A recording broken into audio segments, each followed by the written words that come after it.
এখানে কুইক পার্টসের মধ্যে যেমন ডকুমেন্ট প্রপার্টির মধ্যে আমাদের কোনো কাজ নেই, ঠিক building block organization, get more offline, এগুলো তো আমাদের কোনো কাজ নেই। কাজ আছে কেবল ফিল্ড, আর ফিল্ডের কাজ হলো ভগ্নাংশ হিসাব বের করা। কিসের কাজ বের করা? ভগ্নাংশ। যেমন ভগ্নাংশ দিয়ে আমি বুঝাই,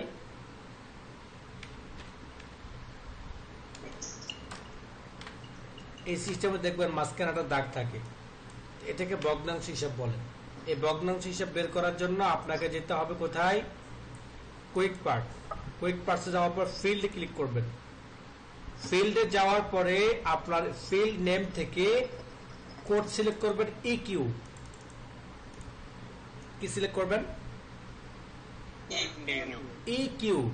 ইকিউ সিলেক্ট করার পরে নিচে দেখতে পাবেন ফিল্ড কোডস। ফিল্ড কোডস এর মধ্যে ক্লিক করার পর ডান পাশে আপনার অপশন চালু হবে, অপশন ক্লিক করবেন। অপশন ক্লিক করার পর ফিল্ডের অপশন আসবে, এটা হলো ফিল্ডের অপশন।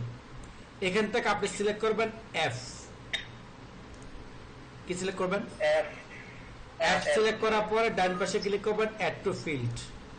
অ্যাড টু ফিল্ডে ক্লিক করলে আপনার এই যেখানে ইকিউ আছে, ইকিউর মধ্যে আপনার এই যে সূত্রটা আছে, এই সূত্রটা চলে আসবে এখানে। দেখেন আমি ইকিউতে ক্লিক করি না এখনো। এফ সিলেক্ট করার পরে আমি অ্যাড টু ফিল্ড ক্লিক করলাম, দেখেন আমার ইকিউর পাশে আমার এই কোডটা চলে আসছে। মানে এখান থেকে সিলেক্ট করব, সিলেক্ট করার পর অ্যাড টু ফিল্ড মানে হলো এই অ্যাপটা যাতে ইকিউর কমান্ডের মধ্যে সেট হয়ে যায়। এই কোডটা আমরা আনলাম, ঠিক আছে? আনার পরে আমরা এই যে ব্র্যাকেটের ভিতরে একটা সেমিকোলন আছে, সেমিকোলনের আগে হবে উপরের বর্ণ, সেমিকোলনের পরে হবে নিচে বর্ণ। যেমন উপরে দিলাম 3, নিচে দিলাম 5, দিব ওকে, দিব ওকে। দেখেন 5 ভাগের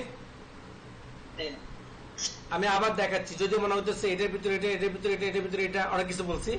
আসলে এটা আমার কিছুই না, শুধুমাত্র বোঝানোর জন্য আপনাদেরকে বলছি। এটা খুবই সহজ। আপনি যাবেন ফিল্ড, সিলেক্ট করবেন ইকিউ, এরপর ফিল্ড কোডস ক্লিক করলে অপশনটা আসবে। অপশনটা আসার পরে আপনার এখান থেকে এফটাকে এখানে নিয়ে আসেন। আনার সুরের দুইটা এফ সিলেক্ট করার পরে অ্যাড টু ফিল্ড ক্লিক করবেন, অথবা এফ এর মধ্যে ডাবল ক্লিক করবেন, তাহলে দেখবেন এখানে চলে আসবে। এরপরে ব্র্যাকেটের ভিতরে কমা থাকবে, সেমিকোলন, সেমিকোলন আগে হবে উপরেরটা, আর সেমিকোলনের পরে হইব নিচেরটা। দিবেন ওকে, দিবেন ওকে। আমি আবার দিই, হ্যাঁ।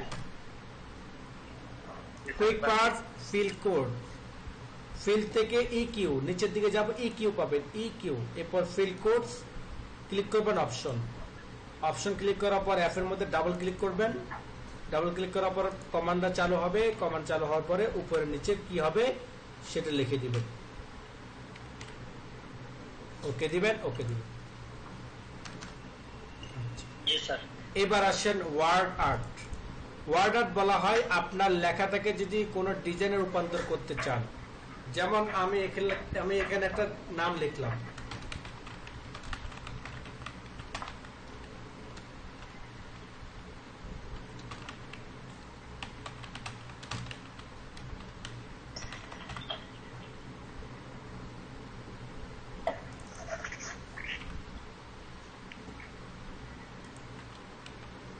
আমি চাচ্ছি আমার এই লেখাটাকে একটা ডিজাইনে রূপান্তর করতে। এটা একটা শিরোনাম হতে পারে, অথবা কোনো একটা ভিন্ন বিষয় হতে পারে। সেই ক্ষেত্রে আমি সিলেক্ট করব, সিলেক্ট করার পর ওয়ার্ড আর্ট ক্লিক করব। ওয়ার্ড আর্ট ক্লিক করার পরে এখানে দেখতে পাবেন অনেক ধরনের স্টাইল পাবেন। কোন স্টাইলটা আপনার পছন্দ, যে স্টাইলটা আপনার পছন্দ হবে সেই স্টাইলের মধ্যে ক্লিক করবেন। ক্লিক করার পরে আপনার এখান থেকে ফন্ট সিলেক্ট করে দিবেন। তো ফন্টটা কি দিয়েছেন সেটা কি বুঝবেন, আপনার হোমে যাবেন। কোথায়? হোম। এই হোমের মধ্যে ফন্ট বক্সে আপনার দেখাবে যে কোন ফন্টটা আপনি সিলেক্ট করেছেন বা কোন ফন্টে কাজটা করেছেন। যদি বাংলা হয় বাংলা কি ফন্ট, যদি আরবি হয় আরবি কি ফন্ট, যদি উর্দু হয় উর্দু, যদি ইংলিশ হয় ইংলিশ কি ফন্ট, সেটা আপনি এখানে প্রথমে দেখে নেবেন। দেখার পরে ইনসার্টে যাবেন, ওয়ার্ড আর্ট ক্লিক করার পর ডিজাইন চুজ করবেন। এরপরে এখানে ফন্ট বক্স থেকে সেই ফন্টটা আপনি কি করে দিবেন, সিলেক্ট করে দিবেন। যেমন আমি ড্রপ ডাউনের মাধ্যমে নিচের দিকে যাই, আমি নিচের দিকে যাওয়ার পর টাইমস নিউ রোমান সিলেক্ট করব, যেহেতু আমার কাজটা করা হয়েছে টাইমস নিউ রোমান ফন্টে। টাইমস নিউ রোমান সিলেক্ট করার পরে আমি এখান থেকে সাইজ বড় ছোট করতে পারবো, চাইলে লেখাটাকে বড় বোল্ড করতে পারবো, চাইলে লেখাটাকে আন্ডারলাইন করতে পারবো। এরপর আমার যা করার করে নিব, করার পর আমি ওকে দিব। এখন দেখেন আমার এই লেখাটা ডিজাইনে রূপান্তর হয়েছে, তবে এখন টেক্সট বক্সের মতো ব্যবহার হচ্ছে। কিসের মতো? এর আগে কিন্তু আমার লেখাটা একটা একটা বর্ণ ছিল। এই দেখেন আমি আবার দেখাচ্ছি আপনার, এই দেখেন আমার এই লেখাটা একটা একটা বর্ণ, চাইলে আমি একটা একটা সিলেক্ট করতে পারতাম, কিন্তু এখন কিন্তু আর পারবো না। কেননা এখন এটাকে কি পিকচারে রূপান্তর নিয়েছে অথবা টেক্সট বক্সে রূপান্তর নিয়েছে। চাইলে এটাকে এডিট করতে চাইলে তাহলে আমাকে ডাবল ক্লিক করতে হবে। কিসে ক্লিক করতে হবে? ডাবল ক্লিক অথবা এডিট টেক্সটে ক্লিক করতে হবে। বাম পাশে দেখতে পাবেন এডিট টেক্সট। এডিট টেক্সটে ক্লিক করার পর আমি এখানেই কেবল কি করতে পারবো? এডিট করতে পারবো। বুঝতে পেরেছেন? জি। আচ্ছা, এটা আরেকবার একটু দেখাইলে ভালো। ফন্টটাকে আপনার লেখাটাকে লিখবেন, লেখার পরে সিলেক্ট করবেন, সিলেক্ট করার পরে ইনসার্টে যাবেন, ওয়ার্ড আর্ট থেকে আপনার ডিজাইন চুজ করবেন। এরপরে ফন্ট বক্স থেকে যে ফন্টে কাজটা করেছেন সেই ফন্টটা সিলেক্ট করে দিবেন। সিলেক্ট করে দেওয়ার পরে ছোট বড় করতে চাইলে এখান থেকে করতে পারবেন, বোল্ড করতে চাইলে বোল্ড করতে পারবেন, ইটালিক করতে চাইলে ইটালিক করতে পারবেন। অর্থাৎ যা কাজ করার পরে ওকে দিবেন। এরপরে কাজ হলো যদি এডিট করতে চান এডিট ক্লিক করার পর আবার এডিট করতে পারবেন। আর যদি এডিট না করে ডিজাইনটাকে বিভিন্ন আরো কিছু আপডেট করতে চান তো সেই ক্ষেত্রে করতে পারবেন। যেমন স্পেসিং, এখানে স্পেসিং নরমাল আছে, লুজ দিলেন, স্পেসিং গ্যাপটা একটু ইয়ে হলো, স্পেসিং ভেরি লুজ দিলেন, আরো লুজ দিলেন, মানে আরো স্পেসটা ফাঁকা বেশি হলো। এভাবে যদি স্পেসিং টিক দিলেন তাহলে এক ধরনের হবে। এখানে স্পেসিং গ্যাপ দেখাচ্ছে বর্ণমালার ক্ষেত্রে, তবে আমরা এখানে নরমাল রাখবো, এখানে আমাদের ধরার কিছু নেই। ইভেন হাইট অর্থাৎ কি আমার এই যে এটা ছোট, যতটুকু তার জায়গা দরকার ততটুকু ছিল, কিন্তু আপনি চাচ্ছেন এটাকে লম্বা করে কি করবেন? এইটার সাথে লাগাই দিবেন, তবে সেই ক্ষেত্রে আপনি ইভেন হাইট দিবেন। দেখেন আমার জামিয়া সবগুলো একই সমান হয়েছে। ছোট হাতের লেখাটা যেটা একটু ছোট হওয়ার কথা সেটাও কে নিয়েছে? লম্বা হয়ে দাঁড়িয়েছে। এরা অরিজিনাল লম্বা, এরা অরিজিনাল কি লম্বা না? আর এরা কি করেছে জানেন? ওরা যে পাটাকে একটু নোকের উপর দাঁড়িয়ে আঙ্গুল ফিঙ্গার উপর দাঁড়িয়ে লম্বা হয়েছে, তাদের সমান করেছে। আমরা মাঝে মধ্যে করি না এরকম বাচ্চাদের সাথে? ঠিক ওই সিস্টেমে। এরপর যদি ভার্টিক্যাল সিস্টেম চান, এখন হরিজেন্টাল সিস্টেম আছে, মানে পাশাপাশি সিস্টেম আছে। আপনি যদি চান উপরে নিচ, যেমন জামিয়া এভাবে, সেক্ষেত্রে আপনি ভার্টিক্যাল ক্লিক করবেন। এখন দেখেন জামিয়া উপর থেকে নিচে গেছে। আবার যখন ভার্টিক্যাল ক্লিক করবেন তা আবার স্বাভাবিক হবে।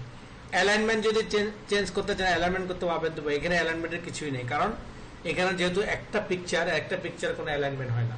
একাধিক লাইনের ক্ষেত্রে আমাদের অ্যালাইনমেন্টটা আমরা ব্যবহার করি, যেমন ট্যাক্সের ক্ষেত্রে নরমাল ট্যাক্স যেটা আমরা লিখি ওই ফন্টের ক্ষেত্রে। আচ্ছা, এবার আসেন আমি যদি এটাকে আবার ডিজাইনে রূপান্তর করতে চাই, এই যে এখানে চাচ্ছেন আর অনেক ধরনের ডিজাইন আছে। আপনি চাচ্ছেন যে এরকম ইয়ে সিস্টেমে ইয়ে করবেন, এই গেট সিস্টেমে, তাহলে আপনি এভাবে গেট সিস্টেম করতে পারবেন। গেট সিস্টেম করার জন্য আপনার এই যে গেট সিস্টেম ডিজাইন পাবেন। ডিজাইন পাওয়ার পরে যখন এই ডিজাইনের ইয়ে হবে কনভার্ট হবে, তখন এই যে পয়েন্টারটা ধরে নিচের দিকে টান দিবেন, তখন দেখবেন সেই চতুর্পাশ থেকে একটা গোল হবে। অনেক সময় দেখা গেছে আপনার মাদ্রাসায় এরকম ডিজাইন করা লাগতে পারে, সেই ডিজাইনটা আপনি এখান থেকে করে নিতে পারবেন। বাকি কাজগুলো এর আগে পূর্বে আমরা আলোচনা করেছিলাম। সে ফিল আপনি চাইলে লেখার নিচে লেখার ভিতরে আপনার ছবি দিতে পারবেন, গ্রেডিয়েন্ট দিতে পারবেন, টেক্সচার দিতে পারবেন, প্যাটার্ন দিতে পারবেন। যত ধরনের কাজগুলো পিকচারের ক্ষেত্রে অর্থাৎ টেক্সট বক্সের ক্ষেত্রে করেছি সব কাজই আমরা করতে পারবো। দেখেন এখানের মধ্যে আমরা ডিজাইনে রূপান্তর নিয়েছে। আমি যদি বলি যে আমার পিকচার দেবো, সেক্ষেত্রে আমি পিকচার যাব, পিকচার চুজ করব, পিকচার চুজ করার পর ওকে দেবো, সেই পিকচারটাও আমার এই লেখার ভিতরে চলে আসবে। আপনি চাইলে আপনার ছবিটাও দিতে পারবেন এর ভিতরে, কোনো সমস্যা নেই, সবকিছুই করা যাবে। শেপ চেঞ্জ করবেন, দেখেন এখানে অনেক ধরনের শেপ পাওয়া যাবে। কি নাই কি দরকার আপনার বলেন, যেটাই দরকার সেটাই আপনি এখানে পাবেন। যেমন এখানে দেখেন এখন আরেকটা স্টাইল হয়েছে, একটা লোগোর মতো হয়ে গেছে। কিসের মতো? একটা লোগোর মতো। লোগোটা হলো কেমন? ওই যে চতুর্পাশে মানুষ এক হাতে একজনের হাত আরেকজন ধরে চতুর্পাশে গোল হয়ে দাঁড়ায়, ঠিক অনেকটা এই ধরনের, তাই না? এই ক্ষেত্রে যদি আপনি বলেন যে ডেওডো সিস্টেম দিতে চান, তো ডেওডো সিস্টেমে দেন।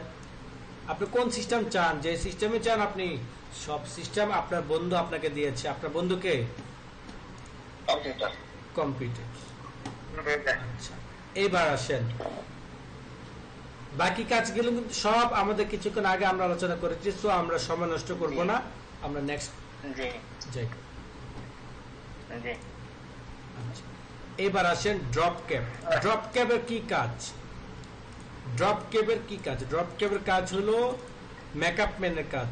অর্থাৎ আপনার পত্রিকার ক্ষেত্রে আপনি দেখতে পাবেন, পত্রিকায় আপনি দেখতে পাবেন আপনার লেখার শুরুতে কোন একটা বর্ণমালা অনেক বড়, 2 লাইন বা 3 লাইন পরিমাণে বড়। সেটা বাংলা ক্ষেত্রে, ইংলিশ ক্ষেত্রে সাধারণত হয়, তো বাংলা ক্ষেত্রে বেশিরভাগ হয়। আমি একটা বাংলা প্রজেক্ট নিই।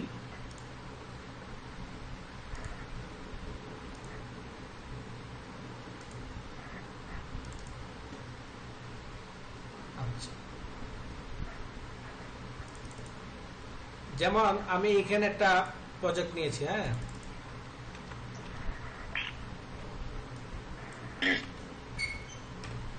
এইখানে দেখেন আমার এই যে প্রথম মিটারটা, এই মি শব্দটাকে আমরা বড় করতে চাই, শুধু মিটা। তো মিটাকে আমরা সিলেক্ট করব, ইনসার্টে যাব, ড্রপ ক্যাপ চালু করব। ড্রপ ক্যাপের মধ্যে 3টা কমান্ড পাবেন, none, drop it, in margin. Drop it মানে দেখেন শো করতেছে, দেখছেন? ইন মার্জিন মানে হলো আপনার টেক্সট বক্সের বাইরে থাকবে, অর্থাৎ বাউন্ডারির বাইরে থাকবে, লেখাগুলো শুরুতে থাকবে। তবে ইন মার্জিনটা আমরা সাধারণত ব্যবহার করি না, আমাদের দেশে বেশিরভাগ ব্যবহার হয় ড্রপ ইট। তাও একটা সময় ছিল, এখন আর নাই এই স্টাইলটা, এখন নর্মাল ভাবে শুরু হয়। পত্রপত্রিকা দেখতে পাবেন লেখার শুরুতে কোনটা এইভাবে আপনার স্টাইলে শুরু হয়। যেমন আমি ড্রপ ক্যাপ অপশনে যাব, এখানে সাধারণত 3 লাইন সিস্টেম দেওয়া থাকে, আপনি চাইলে কমাইতে পারবেন, বাড়াইতে পারবেন। যেমন আমাদের যেহেতু আমরা ছোটখাটো কাজ করবো, সেক্ষেত্রে আমরা 2টা ড্রপ ইট দেবো। ওকে, দেখেন 2 লাইন যত বড়, এই মিটা শুধু তত বড় হয়েছে। এগুলো কাজের সৌন্দর্য, কাজটাকে ফুটে তোলার জন্য এইসব কাজগুলো করা হয় এইভাবে।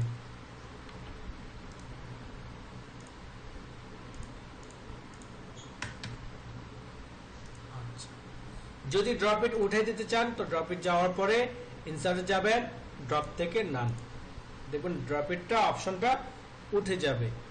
সিগনেচার এটা আমাদের লাগবে না, যদি কোনো সিগনেচার আমরা অ্যাড করে রাখতে চাই, তো সেই ক্ষেত্রে আমরা এখান থেকে সিগনেচারটা এনে নেব। তো সাধারণত এই সিগনেচারটা এখান থেকে কাজ হবে না, আমরা ডাইরেক্টলি বসাই দেবো পিকচারের মতো।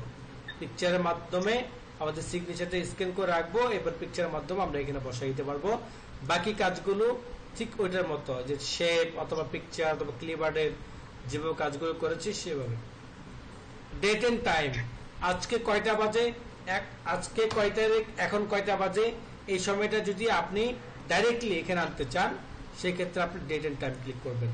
ডেট এন্ড টাইম ক্লিক করার পরে এখানে বিভিন্ন ধরনের কমান্ডগুলো দেওয়া থাকবে, অর্থাৎ স্টাইল।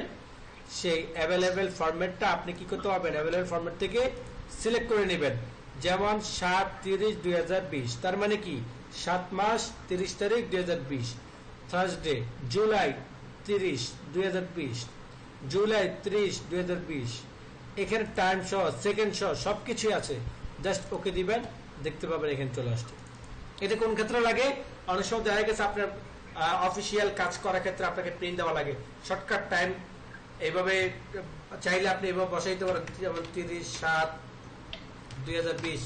এই যে এইভাবে যে আপনি বসালেন, এই কাজটা আপনি এখান থেকে না বসে ওখান থেকেও দিতে পারেন, কোনো সমস্যা নেই।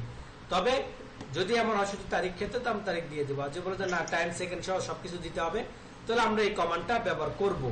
কেননা এই কমান্ডটার মাধ্যমে আমরা খুব দ্রুতই কাজ করতে পারবো। তবে এই কমান্ডের আগে বুঝতে হবে আপনার কাজের গতি কেমন। যদি দেখেন যে আপনার অ্যাভেলেবেল কাজগুলো এইভাবে করতে হয়, সেই ক্ষেত্রে আপনি এই কমান্ডটা ব্যবহার করবেন। আর যে বলেন যে মাঝে মধ্যে, তাহলে দরকার নেই, আপনি ডাইরেক্টলি টাইপ করে যান। ক্লিয়ার? এবার আছে অবজেক্ট এবং টেক্সট ফ্রম ফাইল। অবজেক্টের একটা গুরুত্বপূর্ণ কাজ আছে, এই কাজটা শিখালেও চলে, না শিখালেও চলে। কেননা শিখলে ভালো আছে, ভালো কাজ হবে, না শিখলে ভালো কাজ হবে না। অর্থাৎ আপনি যদি কোনো প্রকাশনে কাজ করতে চান, তো সেক্ষেত্রে আপনি এই অবজেক্টের যে কমান্ড আছে প্রথমে, অবজেক্টের এটা আপনার লাগবেই। অর্থাৎ অবজেক্টের কি কাজ, অবজেক্টের কি কাজ, সে কাজ সম্পর্কে আপনাকে আগে বুঝতে হবে। যেমন আপনারা ইদানিং দেখতে পাচ্ছেন বিভিন্ন বাংলা মাধ্যম বইগুলো বের হচ্ছে, বিশেষ করে বুখারী, মিশকাত, মুসলিম, তিরমিজি, আবু দাউদ, এইসব বাংলা মাধ্যম বইগুলোর মধ্যে দেখতে পাবেন যে বাব অথবা ফসল, এই অথবা কিতাব, এই যে শিরোনামগুলো আছে, শিরোনামটা দেখতে পাবেন একটা টেক্সট বক্সের, অর্থাৎ একটা বক্সের ভিতরে সুন্দর করে তারা এই হেডলাইনটা তৈরি করে না? জি স্যার। আপনারা কেউ বাংলা মাধ্যম বই পড়েন নাকি একদম ডাইরেক্ট পিওর জিনিস পড়েন? মাঝে মাঝে দেখা হয়। আমার তো মনে হচ্ছে যে 99% মানুষ বাংলা মাধ্যম পড়েন। বাংলা মাধ্যম পড়ি স্যার, বাংলা মাধ্যম পড়ি। কেননা বাংলা আগে একটা সময় ছিল যখন এই আপনার এই সনদটা দেওয়া হয়েছে, আমরা মূলত কিন্তু সনদের পক্ষেও না, সনদের বিপক্ষেও না। যদিও বা আমি মাদ্রাসা বোর্ডে চাকরি করেছি, তবুও আমি এই কথাটা আমার ব্যক্তিগতভাবে আমি বলছি, আমার ব্যক্তিগত মত। কেননা আমরা বাস্তব জিনিসটাকে দেখে আসতে অভ্যস্ত, আমরা বাস্তবতা দেখেছি, বাস্তবতা দেখে বুঝেছি। সনদ জিনিসটা যখন আলোচনা চলতেছিল সনদ বিষয়ের উপরে, তখনই আমরা ভাবছি যখন সনদটা দেওয়া হবে তখন আমাদের যে পড়ালেখার মান সেটা কিন্তু আর থাকবে না। তখন মানুষ ছুটবে শুধু সনদের মানের জন্য। একটা সনদ পাইতে হবে আমাকে, সনদ পাই আমাকে, এরকম যেটা জেনারেল মানুষরা করে, একটা সনদ দিয়ে একটা চাকরির জন্য দৌড়াই, তো সেটাই হবে। বাস্তবতা এখন এমন হচ্ছে, এবার এমনটা হয়ে যাবে যেমন এখন স্কুল কলেজে পরীক্ষার যে পড়াগুলো কি বলে আপনার